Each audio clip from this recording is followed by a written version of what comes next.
El autor, en gran medida, nos muestra la tesis de somos lo que hace la sociedad con nosotros. No somos tan responsables de ello, aparentemente, en personas como Himiko Toga, en personas como Twice, ¿no? Que tienen un muy mal día y de repente desvían el trayecto hacia un camino como luminoso, se van hacia la vía del crimen y van descendiendo y descendiendo y descendiendo. No es del todo cierto, porque encontramos un montón de grises en todos los demás personajes. Un personaje para todos, para muchos irrelevante como Aoyama nos los muestra.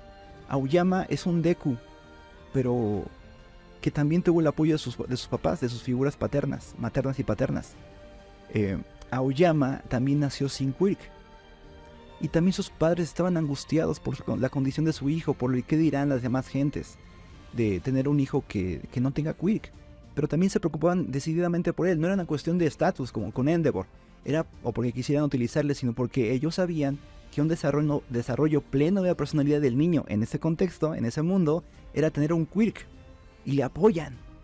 Pero se alían con All for One, quien les chantajea eventualmente para hacer de el pequeño Aoyama un espía. Y esto causa bastantes estragos en el inter de la temporada 6 y 7, ¿no? Y en la figura de Aoyama. Entonces fíjense cómo aún una figura tan apoyada como Aoyama también se desvió. Ni se diga de Dabi. Dabi es un gris tremendo porque, regresando a la concepción que tenían los héroes, o la sociedad de los héroes, que exigían moralidad y pureza y justicia y prontitud en los héroes, pero no en sí mismos, Endeavor fue, al igual que Steins, quien vio el hueco en esa propuesta de la sociedad. ¿A qué me refiero? Stein sabía que tarde o temprano el que haya tantos héroes falsos que estaban solamente por la fama y el dinero iba a causar el colapso de la sociedad. Por su parte, Endeavor sabía que tenía que alcanzar a All Might cuanto antes, que estaba alejándose demasiado. Tenía que seguir intentando ser un puente. No era tanto por la sociedad, sino porque no podía haber un vacío tan grande, una brecha tan grande entre los héroes. Eso eventualmente, tanto las tesis de Endeavor como de All Might, no sus métodos, esos son cuestionables, dan en el blanco. Si no había personas que se equipararan en poder a All Might, tarde o temprano esto iba a colapsar. Estaba colapsando por todas partes, si se fijan. Ya sabemos la historia. Steins decide matar a mucha gente en lugar de mostrarles el camino que había descubierto o el fallo en la sociedad.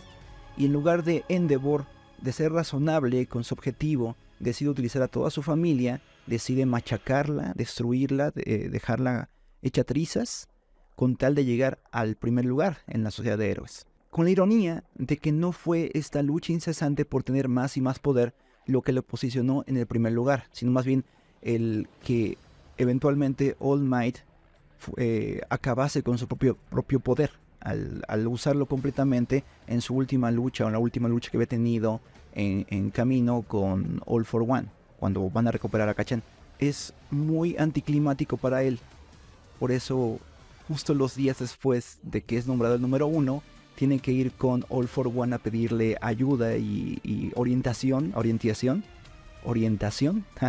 y también con Hawks, con su pupilo, porque no sabe exactamente cómo vivir en una vida como la que vive, saltando a figuras como Dabi, que tuvieron en un momento toda la atención de sus padres, que también estaban desviados psíquicamente, al igual que Shigaraki, tenían problemas, y también Himiko y Twice, también tenían problemas clínicos y cosas duras que tendrían que haber sido encausadas. También ellos deciden hacer algo con lo que les hicieron, deciden enfrentar a la sociedad que les causó este daño o responsabilizar a Endeavor. En el extremo, digamos que tenemos como una gama de personalidades que han sido apoyadas y no, que deciden vengarse y no. Creo que el más extremo está entre Shigaraki y Dabi, porque ellos no culpan precisamente a la sociedad o a los héroes.